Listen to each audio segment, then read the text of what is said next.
Key. Continue. Okay. Lovely business. How are you? How are you, Tom? I'm very well, thanks, Alex. I'm sitting here in New York, looking at a very sunny Brooklyn. It was a massive thunderstorm yesterday, and it feels like it got rid of all the humidity that's been existing here for the last 2 months because it's been boiling. But I'm good, mate. I'm good. I'm happy. What are you doing in New York? I am. Sounds very fancy. I'm shooting a movie. Oh, I know. I'm doing a new romantic comedy film for Netflix that's going to come out next year. And I'm working with Gina Rodriguez, who is the star of Jane the Virgin. And we're having a lot of fun. Fantastic. Yeah. Oh, New York's a great city. It doesn't do weather by halves, though, does it? So it's either bitterly cold or ridiculously hot or unbearably humid. Yeah.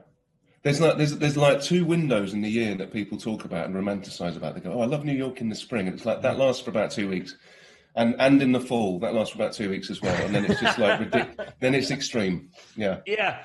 I remember once going to a comedy club there. I mean, it was bitterly cold, so it's winter, and I don't mind. I don't mind the cold. The heat, I'm not good in. I can't stand the heat. Yeah. I've got Monica from Friends hair, so heat and humidity, ridiculous. Yeah.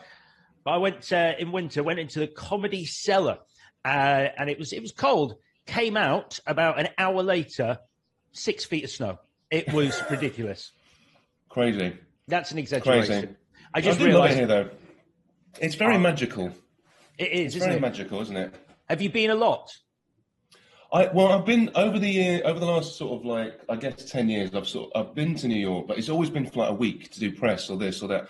I've never spent a concentrated amount of time here, but I will have been here for like 2.5 months by the time we finish. Oh wow! And it's been great, man. Really, really cool. Do you remember the first time you went? I only ask because I remember distinctly the first time I went to New York, and it felt.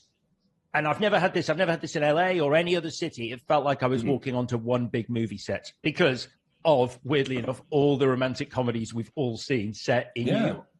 Just like it's just iconic images everywhere, and like things that you don't think about that are iconic images, like steam coming out from like manhole covers, and that actually happens in real life. Yeah, just the hustle and bustle of New York that you see on the big screen. That's how it is. That's the weirdest thing about it, and it's kind of timeless as a city in America as well. Yeah. I was that guy. I remember the first time I saw steam coming out of a manhole, I was like, "Photo! I need a photo of that. I've never seen it in real life." I know. It's I keep having those moments. So is that where's home for you then? Are you still UK based? I think of you as living in LA, weirdly enough, probably because of Lucifer. I mean, LA is pretty much home base for sure. My kids still go to school in the UK, and so I'm back in the UK a lot to see them, and they're over with me. So I do a lot of transatlantic kind of traveling. But yeah, LA is very much home base at the moment, for sure. It sounds. I guess some people go, "Oh, that sounds like a lot traveling back and forth across the Atlantic." I love that flight. I actually really. Do you like flying? Because for me, I've worked out why. It's because it is one of the few times that you can just sit, eat, drink, watch a movie, and not feel guilty. Absolutely, 100%, completely with you on that one. No, I really look forward to that. I hate airports, but once I get on the airplane, I'm like, oh yeah, this is nice. Yeah. Just take my shoes off, and no, it's great. I do. I love it. And it's weird how you get used to a flight as well. Like it feels like an extraordinarily long flight, and then the more you do it, it's like you sort of mentally it's never the same. Yeah, so, I prefer the LA flight to the New York flight because the New York flight's not long enough. But LA, you can watch a couple of movies, a couple of glasses of wine, and still get about 6 hours sleep. Yeah, exactly. You can get drunk and wake up and have a hangover by the time you've got there. It's great. Yeah, that's so true. That's so true. So, hey, I mean, it's big. It's big. Lucifer is coming to an end after, what, seven years? 7, it will be, yeah, it'll be about 7 years. So 7 years, gosh, yeah. This will be season 6, but season 5 was split into 2, so technically this is season 7. just in case people weren't confused enough. Yeah. Exactly. It's been a big part of your life. I guess the big question: are you going to miss it? Oh, for sure. But I kind of feel like I was ready to finish as well. So it's weird because I was talking about this earlier that I 3 years ago the show was cancelled after season 3, and at that point I was absolutely devastated and gutted because I felt like we hadn't really finished our story. It was like we're doing a play and then it was the interval and then the play got closed down. And it was like, well, people were watching that, and there was a very sort of unsatisfying feeling about that. But now we've been able to tell the beginning, middle, and end of our story. I feel really happy and satisfied, and so I will undoubtedly miss it. But also, the people that I love from the show and my friends that I've made on the show and whatever, they're like lifers now. It's been a huge chunk of my life, so I don't worry that I'm not going to see people again. And I will be a little bit sad to say goodbye to the character, but it was time. I mean, you'll undoubtedly heard this a lot over the last 7 years, but what a cool character to play. I mean, when you first read for it, I'm assuming you went to an audition. Mm-hmm. Yeah, I did. I was, it's not unheard of that people just go, "You're the guy. We don't need to see anything." But you auditioned for it then. Do you remember that audition? I do vividly. It was weird because I'd done a show in the States that has been like sort of my breaking the ice, and people have really sort of gotten to know who I was. Certainly, that were making stuff, not necessarily audiences. And then so I knew that I had a good chance of the things that I was going in for. But I remember getting the script for Lucifer, and it was by about the third page. I was just like, I just love this character. I love the way it's written. It makes me laugh out loud. It's so different to all the other stuff I'm reading, and I felt there was an opportunity there to do something with it that was very different and unique.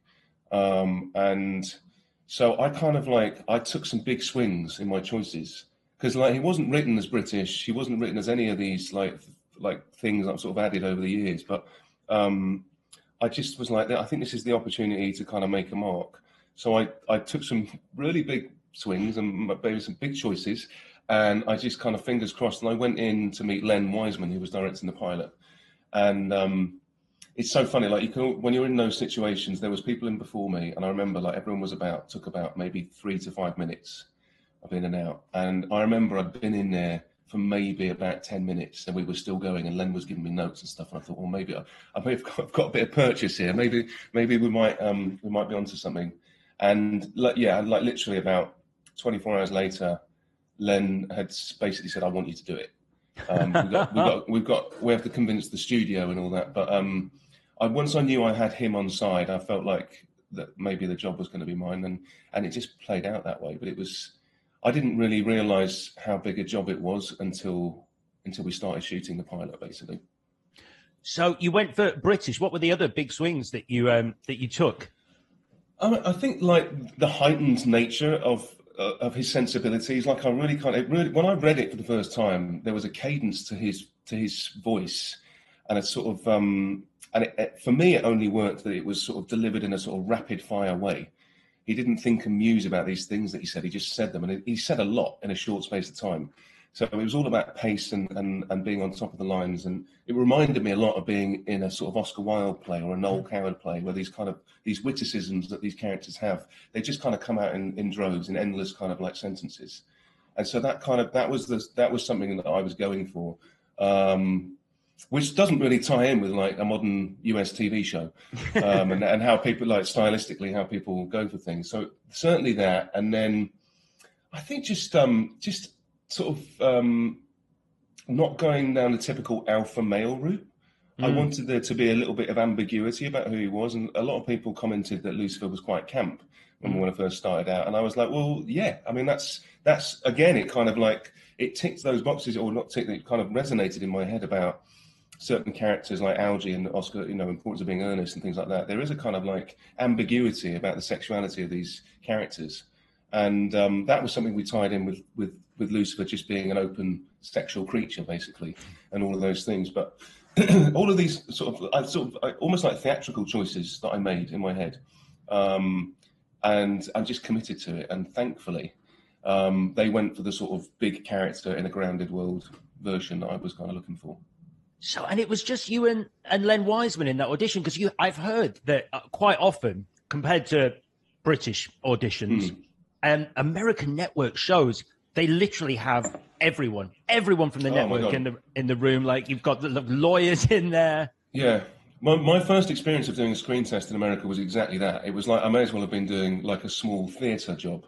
There was it was in a room on Fox Studios, and I'd done my first audition in front of about 4 people, and then they called me back, and it was like what they call the studio test, and everyone who represents the studio, and there was like you said, it's about 40 people in this room, of like all these chairs out, and it was really kind of very, very different experience than what I'd ever had before. But thankfully, over the years, they've tweaked that a little bit, and it's more that you have your creatives in the room, like your director definitely, and maybe a couple of other people, and then they record it, and then they show it afterwards. And if the creative is on your side, then you'll get time to work it as well. It's not just like do it once and that's it. It's like, let's work this. Let's make sure we've got the best version of it before we present it to the people we want to present it to. Right. So yeah, it was a lot less stressful, that version of doing it. And at no point did they go, whoa, where's that? Not that accent. What are you doing? What on earth are you doing? Thankfully not. It was really weird, because I remember it was US pilot season. Like, all the jobs I've been going for were American characters at that moment in time. And you can do an American accent, as has been proved. Yeah, I've just been in a show playing this American doctor, and so I was ready for that. And I remember like attacking the material with an American accent, and I just, after like 5 minutes, just was like, this guy just sounds like a dick. There's something about it, doing it in an American accent, that just doesn't work. And there's something hugely charming and forgivable for Americans to hear Brits. They just find it so kind of like, you could be saying anything you like, but because you say it in a British accent, they're kind of immediately charmed by it. And so I kind of thought, if we're going to play this deplorable character, we've got to make him likable somehow. And that was the way in. And did you feel like you'd nailed it? Like when you walked out? Because sometimes it's that you just know that you've hit everything. And I mean, obviously, Len calling you 24 hours later was a clue. But but before then, were you like, in that 24 hours, were you like, I think I got that? I knew it had gone well, because there was a casting director who had called, like, after that session had finished, called my management team to say that went really well. Len's very keen. We've got some more people to see, blah, blah, blah. So I sort of knew definitely that it had gone pretty well. But also I had, like I said to you, like, I knew that I'd been in there for longer than 5 minutes. So I thought, you're saying there's a chance. It was kind of that sort of feeling. But it felt like I knew going into it, it sort of was in my sweet spot as well. And that gave me a lot of confidence going in. So what's it like? I mean, it fascinates me, because it's such a big thing. TV in America, network TV, a network show like this. And obviously, you're a familiar face on British TV. You've been in Miranda, which is a huge series for the BBC. But actually being cast as the lead in a show like Lucifer, what changes around you? Like, does it feel like a palpable difference in your life that there's suddenly this network is there going, you're a guy? Yeah. I mean, yes, but it's strange how, when you're right in the middle of it and you're doing it, like, I didn't think about it. And I mean, things that were definitely different in those circumstances in terms of filming, I was like, wow. On the pilot, we shot on Hollywood Boulevard for 5 nights in a row, and we had it closed off between Highland and La Brea, which is essentially where the Oscars are, where the red carpet for the Oscars. Yeah. We had that entire section closed for our filming, and I was like, wow. And it was like huge crews and all these techno cranes, and I was like, wow, this is like pinch me moment. Wait. Where did they put all the crazies? Because Hollywood Boulevard is like, we still had the crazies. Like, I got a load of shit off one of the Spider-Men, because there's about 4 of them, and they all One of them, like, some of them are really great, and there's one that basically essentially just wears the Spider-Man pajamas from Argos, and he's never washed them, and just covered in like salty stains of like sweat and stuff. I've seen him. That Spider-Man is really angry, and he was really angry that we were on his patch for 5 nights in a row. Do you understand Spider-Man? You are meant to be a friendly neighborhood Spider-Man. That is your one thing. And a really gruff voice. He didn't sound like Peter Parker. That was... I knew that felt like I was in a bigger thing, like from a technical and from a work point of view. In terms of like how it's become, as a show and like how it's changed my life in that way, it's only really now, to be honest, Alex. And like I would say the huge difference was when we went to Netflix. And since the show went to Netflix, that is such an enormous platform, like globally. And it was also the first time that the show was going out to all the different territories at the same time and dropping at the same time. That's when things really, I was like, oh, this is different. And now I find myself in New York and I can't really walk down the street without people like stopping me going, oh, I love the show. And I get that everywhere I go now. And that's lovely and really affirming, but also like that's the difference. It's really changed my life in that sense.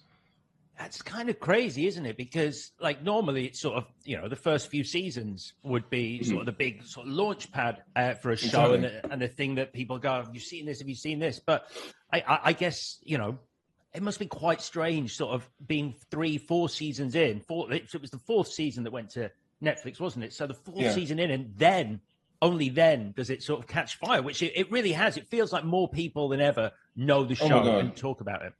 I think, and I think there's a few reasons. I mean, Netflix being one of them, I think lockdown being another one of them, is that like everybody in lockdown, people just binge their way through everything they hadn't watched. And so we already had a really big fan base before that. And now it just feels like going into the final season, it's just, it's gotten, I wouldn't say out of control, but like it's bigger than ever. And it's just, it's amazing to be part of it on this side of it, because I remember when we started out and it felt like, there's so much TV being made these days that you just want people to kind of like give you a chance and watch it. And to have sort of broken through that and come to a place where like it's a household show and people know the show. And, more often than not, I'll meet people and one person in their household will watch Lucifer. And that just feels like a massive achievement these days, because it's not the same as it used to be when there's only 4 channels when I was growing up. yeah. I mean, back then you had to stand up to change the channel as well. You were sort of delivering thunk. Yeah, exactly. You mentioned the fans. We actually, another actor who we had on the podcast has had a similar experience and still has a similar experience with their show, which has just a really rabid fan base, and I mean that in a good way, like Lucifer does, which was Sam Hewitt. He's a friend of mine. Is he really? We went to drama school together, me and Sam. He was a couple of years below me. I like to do all my research, and I'm now embarrassed that I did not know that. So you were at drama school with Sam? Mm-hmm. Oh, wow. We had it was interesting, actually. I look back at it now, and we had a really fruitful kind of couple of years in terms of talent, because James McAvoy was in my class as well at drama school. And then we had Sam, we had a guy called Stephen Cree, and there's a few other people as well who've done really well out of that kind of grouping. So, it's Sam indeed does have a very rabid, outlander fan base. He's a great guy, though, so he deserves it. Oh, and were you actually friends in drama school? He was. People laugh about this, but we used to call him Handsome Sam. Like that was his nickname. Anyone whose nickname is much longer than their actual name is you've got to really think about that. But he's Handsome Sam. He's always been incredibly good looking and just an incredibly lovely chap. Oh wow, yeah, he is lovely and very, very, very handsome. Yeah, although you're very handsome as well. It must have been quite a year. That's kind of weird that he gets the handsome. Were you not a little bit annoyed? You're like, what do I get? What's my nickname? Did you have I was waiting for my glow up, basically, Alex. at that moment in time, I was very into the Guinness in those days. Yeah. Oh, love a Guinness, but you can feel it. It sits. It's difficult to. It sits up everywhere, really. Yeah, if you ever want to bulk up for a roll, Guinness. Yeah. Guinness and pork scratchings in the corner of an old boozer. Oh, lovely. Isn't that a That takes me dream? back. Takes me back. And Yes. so like I mean, you mentioned this already, and I didn't realize that at the end of season 3, obviously when Fox, and it sort of, it boggles the mind when you think about ratings, because Fox were like, oh, it's not rating well enough for us to keep it. And then you look at the ratings, you're like, it was doing close to 5 million. Like in the UK, that would be like, that's good enough. We're keeping this. Yeah. But I guess in America, it was a really interesting sort of social, I wouldn't want to say social experiment, but it was a really interesting insight into how TV is changing, because the network TV system was, they would talk about the ratings being demographics, and they were only concerned about one demographic, and that demographic was people between the age of 18 and 49, because they're the people that spend money on the commercials that fund this, and that's how commercial TV works. So it was all about, who are these people watching this show? And the computer said no to Fox. But the weird thing was, that works to a certain degree, but what Fox hadn't counted for was now these days, of course, Lucifer was then being sold off to different streaming services around the world. So it was being shown at the same time, like a day later, to audiences across the globe. So even though Fox were getting their numbers in about how it lives in the Fox domain, what they weren't counting on was how popular it was becoming elsewhere. And that's when this kind of weird thing was like, well, this show that is on what they call on the bubble over here, which means it's like, it's got almost enough viewers to be safe, but not quite. Suddenly went from, they were like, oh, we're going to cancel that show. They didn't realize that there were like gazillions of people watching it who were going to say, hold on a minute, I was watching that. But you know, it was, I was fortunate to be on the right end of that kind of equation, basically. But it was an interesting insight, because we felt for a long time like maybe we weren't that popular, you know, and we were always sort of fighting for our lives, basically. that sounds like an awful condition to work in, like Well, it constantly, is. like, I mean, with the axe hanging over you. But that is how American TV, network TV works. Like, you're literally waiting for your viewing figures to come in to go, are we safe? Are we safe? Are we going to do another season? You know, are we going to do any more of this? And it isn't a nice environment to work in, because you feel like you're just being judged, and you're waiting for these sort of ice skating scores to come in that mean nothing to anybody. And yeah, I'm glad, you know, going to Netflix was also incredibly liberating in that sense, because we didn't feel like we had this sort of ominous axe over our heads, and we also felt like, oh, these people really like us, and like they really like what we're doing, and they've told us that, you know, and this is, so it felt very affirming from a creative point of view. And it must have been nice. I mean, obviously not the best circumstances to be made aware of your fan base, but it was a huge deal. Save Lucifer trending on Twitter, and just to see that mobilization of the fans must have been quite nice. Mate, that was what my turning point for me, because I'd found out the show had been cancelled about 24 hours before it was announced. And I was at a fan convention in Rome, having a great time, and I suddenly got this news. And from being in a room where everyone was celebrating Lucifer and talking about it and stuff, it was like that was it. It was over, and I was devastated. I mean, to be honestly, I was really, really gutted, because I'd been having a great time doing it, and just felt like, you know, we would keep going, because it felt like it had started gaining that popularity. So I felt devastated. And then as soon as it was announced to the public, my phone just blew up, and it started to make, initially I was just like, oh, well, this is lovely. Oh, people are reaching out saying how much they love the show, and this is amazing. And then this hashtag Save Lucifer started, and then like it just didn't stop. It just kept going and going and going and going, to the point where I went to bed that night, got up the next day, and it was like, wow, people are really angry about this. And then I got a call from Warner Brothers saying that they were going to try and find a new home for it, but not to like hold my breath. These things are very unlikely, but just so you know, we're trying, because we've taken notice of the fan response. And that's when I packed my bags and sort of headed out to LA to try and help with that process.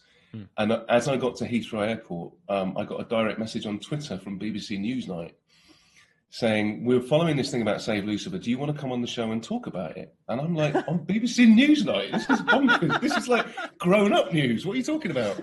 Okay. So I said, I'm on my way to LA. We'll do it. So we did it down the line from LA, and it just didn't stop. That whole week after that, and then like going into the following week, and then I found out that Netflix had sort of swooped in, and they were sort of doing all the contractual stuff for a while, and I had to be tight-lipped about it. But yeah, it was amazing. It was really the most vindicating moment I've had in my career.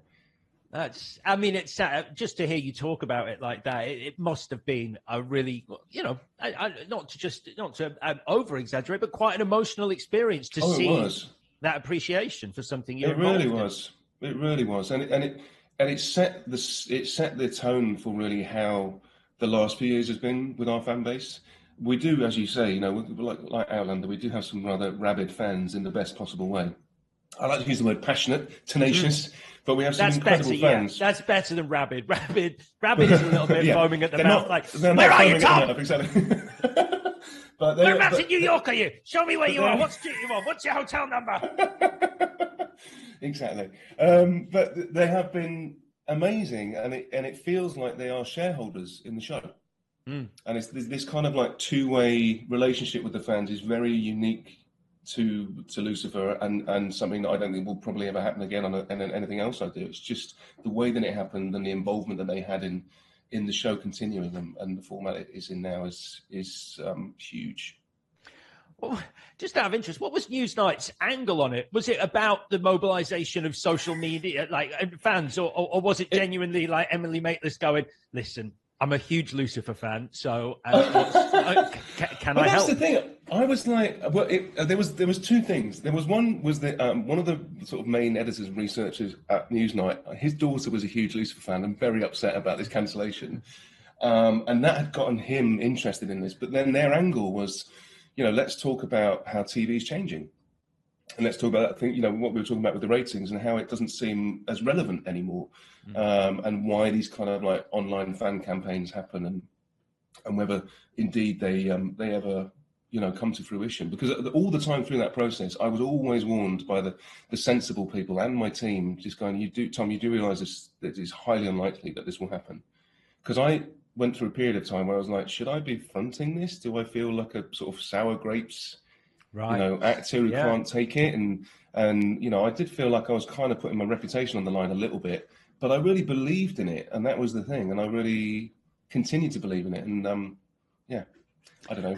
And so you genuinely think, because I mean that's an interesting question. Not to borrow my questions from BBC's Newsnight, but the idea that the fan outcry about it being cancelled, actually, do you think it did contribute to Netflix going, we've seen this, we want it? Oh, for sure, Wow. Because. The sheer numbers that because Netflix, like any of tech company these days, they work on algorithms, and they just they became hugely aware of the popularity of the show through that explosion on social media, and so it was almost like a surefire acquisition for them. I think the nice thing for Netflix is that it's been a surprise to them as well how it's just continued and snowballed, and it's become it's like their biggest show now. It's their most watched show in the world. On Netflix, and that to me kind of blows my mind, but it's also it's again vindicating. It's like, wow, you gave us a chance and we sort of repaid you, and look at us now.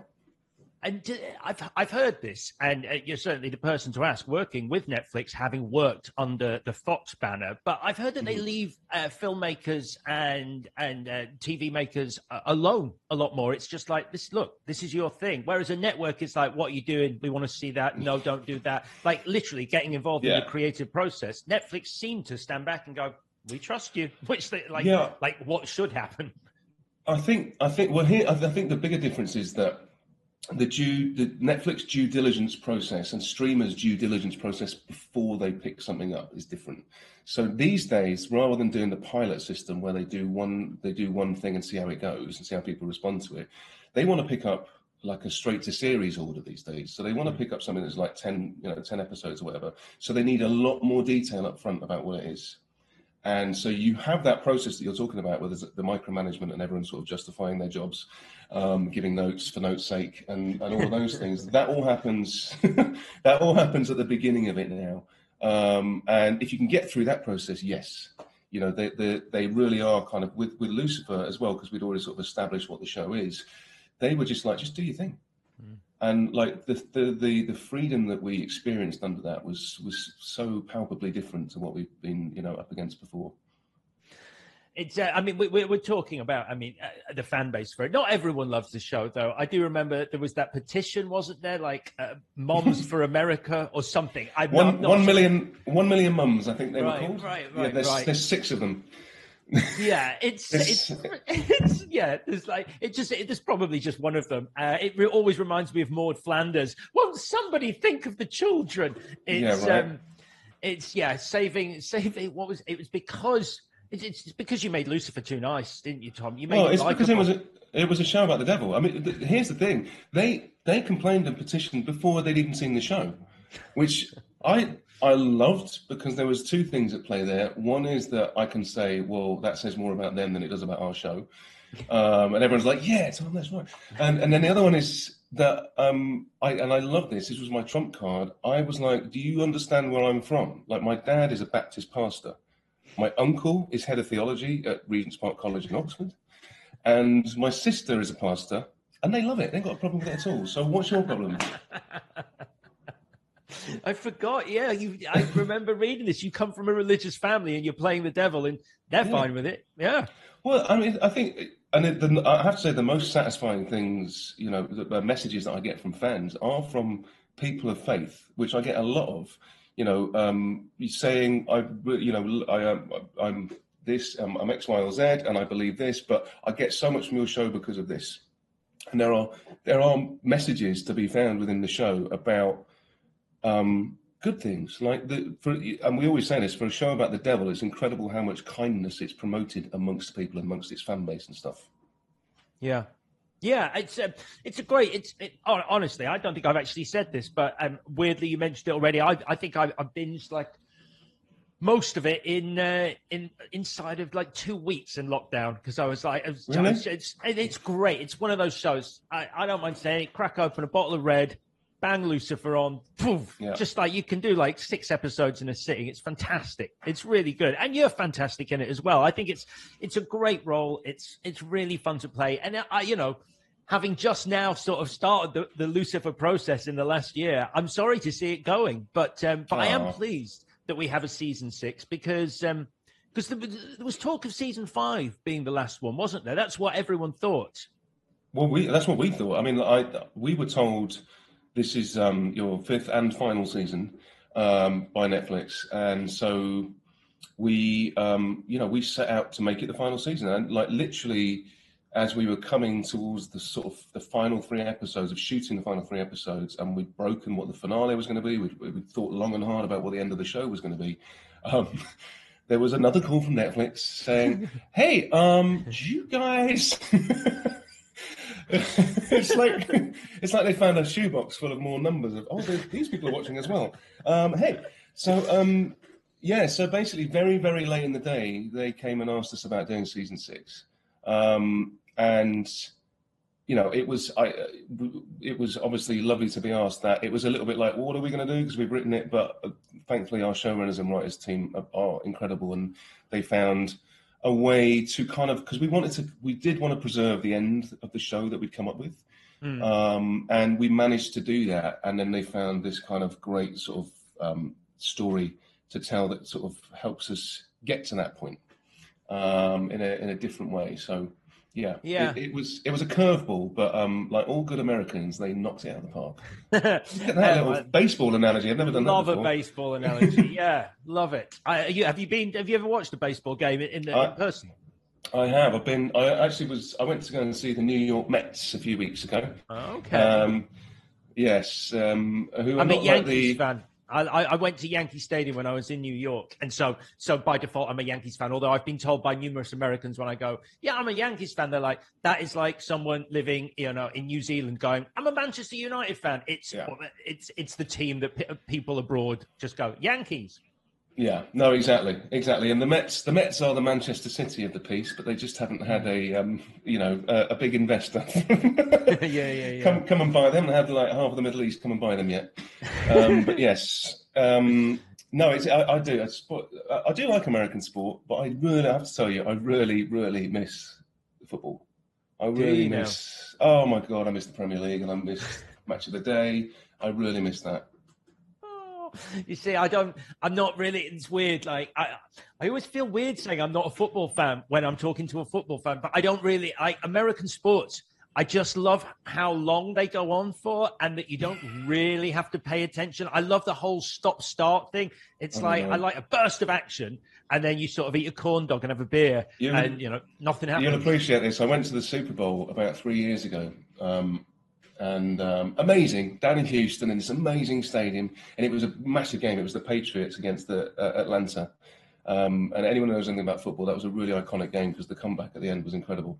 Mm-hmm. But about 2 minutes into the game, in this amazing stadium, tickets on the halfway line, guests of Fox, because they were hosting it that year. And my wife turns to me with a really disappointed face and goes, "Do we not get to see the commercials?" My wife is American, but the big thing about the Super Bowl out here is the commercials when you watch on TV. It's like the movie trailers. Yeah, that's what you wait for the big. No, we're actually at the game. No, we don't get to watch the commercials. Do you know what? I had a similar experience when I went to WrestleMania 25 in Houston, Texas. I was covering it for, I can't remember, for a radio station, XFM, back in the day. And they invited me out there. And the wrestling started. And I was like, well, where's the commentary? I don't know what the hell is going on. Like, I just sort of, it's a very strange experience just watching two men fight without someone going, oh, and the history between these two. The Undertaker has got some serious beef with this guy. And you're like, I was just like, I don't really, it sort of spoiled it a little bit. I need the story, like the narrative to go along with it. That reminds me of when I was a kid and I watched the Dad's Army movie and I was like, where's the laughter? Where's the laughter track? I don't know where to laugh. So Lucifer has stepped outside. Lucifer, as in the character, he was in. You were in the Arrowverse Crisis on Infinite Earths, I think it was called. How was that? How was it cameoing in that? I mean, that was hilarious. That was like I was doing some charity thing because I did a scene at Warner Brothers Studios in the morning in LA. Then stayed in my hair and makeup, went straight to LAX airport, got on a flight to Vancouver, 2 hours, and then got off the flight, went straight to set, and did a little bit of a night shoot there. But it was so you was great. You were dressed as Lucifer on the flight to Vancouver. I had my Lucifer hairdo and my makeup on and everything, and I was just that's quite a thing. It took like an hour every morning to blow my hair out and get it into that quiff. It was ridiculous. That's the thing about Tom. He won't come out of character. When he's Lucifer, he will get on a plane and he will not break character. Oh dear. But it was a lot of fun. Also, it was an opportunity to go back to Vancouver, which is where we used to film. We filmed the first 2 seasons of Lucifer, and I got some great mates up there, so that was the nice side of it for me as well. But it was fun. I got a lot of fan reaction from doing the crossover. Those worlds are quite sort of loved by people, aren't they? The DC worlds. Oh yes, yeah. You do not want to say anything bad about Zack Snyder's Justice League. Let me tell you that. No. So there is going to be a Flash movie coming out, which is dealing with like various different universes. We've got the Batman. Ben Affleck's Batman's going to be in it. Michael Keaton's Batman. Has Andy Muschietti, the director, has he called you yet? Is Lucifer going to be in it? I think my phone hasn't been working, to be honest, because I've not heard a thing. No, I've not heard anything about that at all. But, fingers crossed. Would you like to, though? I mean, I guess that's the better question. Of course. I mean, all of those big the big comic book movies, of course. I think any actor asked that question would probably say, yeah, I'd love to be part of that. But we shall see. Because they're using a different actor playing Flash than they are from the TV show. Yes, that's right. Yeah, although I think there is talk of the TV's Flash being in it, but yeah, it's. I just thought, I'm a big Lucifer fan. I love the character, and I mean, He's part of the Vertigo comics and under the DC umbrella and stuff. So I don't know. Like the people have asked me about, are you going to do any more in the future? And honestly, in this format as a TV show, probably not. But a Lucifer movie in the future, yeah, maybe we could talk about doing that. But I'm ready to hang up the horns at the moment and try something else. I mean, in terms of hanging up the horns, I imagine. Well, actually, I don't imagine. So I think you said it in an interview. You said that the ending is it's a bittersweet ending. I think is the phrase you use. What are you hoping fans take from this final series? What would make you happy in terms of what you left them with at the end? A feeling of satisfaction for sure, without kind of like being covered in vomit from a sickly sweet ending. Okay, good. Basically, so you're hoping that people aren't covered in vomit is the headline. Yeah, I hope that people end watching Lucifer not covered in vomit. I mean, it's quite a simple ask.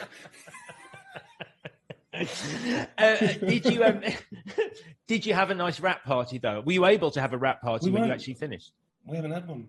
I mean, that's the saddest. Like we shot the final season of Lucifer during COVID, which was, if anyone's had to work under those conditions knows it's, you can't. It's not. You do everything in your power to not be around people as much as possible and cross-pollinate breath and things like that. So, a rap party was not what we did, but I did on the last day. I got a load of those like individual champagne bottles and brought them down to set, so everyone could have their own champagne with their own straw under their mask, and just sort of say goodbye to each other and air hug each other. But it did feel very inappropriate compared to like the feeling that we had an amazing feeling backstage on Lucifer, like with our cast and our crew, and just it was a great place to come and work. So I'm hoping that we can still in the future sort of have that rap party at some point and be able to celebrate properly. But yeah, you need a rap party. You need. I mean, obviously, it's a big thing, isn't it? Rap parties at the end of a production. Okay, so you didn't have a rap party, or you haven't had one yet. More importantly, did they let you keep the car? No. What? They did not let me keep. I know. People say, "What did you take from the set?" And I always say, "I wish I could have taken the car," but they wouldn't let me. It's honestly, it's such a beautiful car. What is it? It's a 19. I'm not a car person. I looked it up. It's a 1962 Corvette.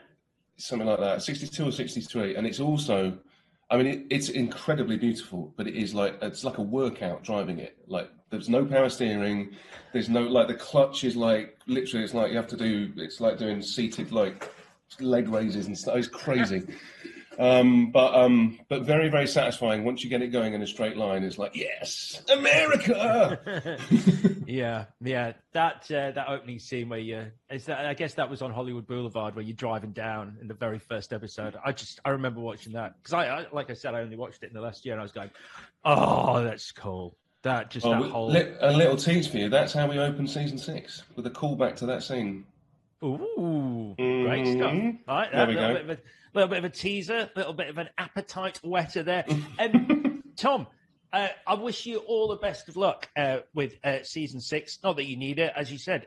Everyone is chomping at the bit to see it, but congratulations on the show, on your 6th season run. It's a great show, and I've tried to stay away from spoilers, even though it's like 6 seasons in. Because I wanted to talk to you about the end of season 5, because obviously it is interesting. I watched it. Before I realised that there was a season 6, I think, because I was watching it thinking, is this the end?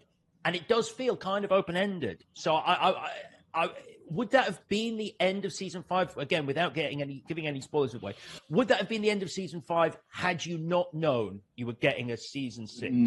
No, it would have gone on a little bit longer. It would have gone on a bit longer. That would have been, I guess, if you break a script down, that would have been the end of Act 5, and there would have been one more act. But that's what we've been able to do with season 6. That sort of prologue, is or epilogue, I should say, is kind of like is what season 6 is. It's kind of like taking that moment of like, and they all lived happily ever after. But then what actually happened? So that's kind of what season 6 is. But yeah. Lovely stuff. Hitting Netflix on September the 10th. I look forward to seeing it. Enjoy New York, mate. It's been an absolute pleasure talking to you. You too, Alex. Thanks so much. No worries, mate. Take care. Hello, Alex here. Thank you for watching this video. I hope you enjoyed it. If you want to get in touch with us at all, for any reason, you can find us on Twitter and Instagram at JTFpod. And don't forget to subscribe to the full audio podcast on Apple, Spotify, or wherever you get your pods.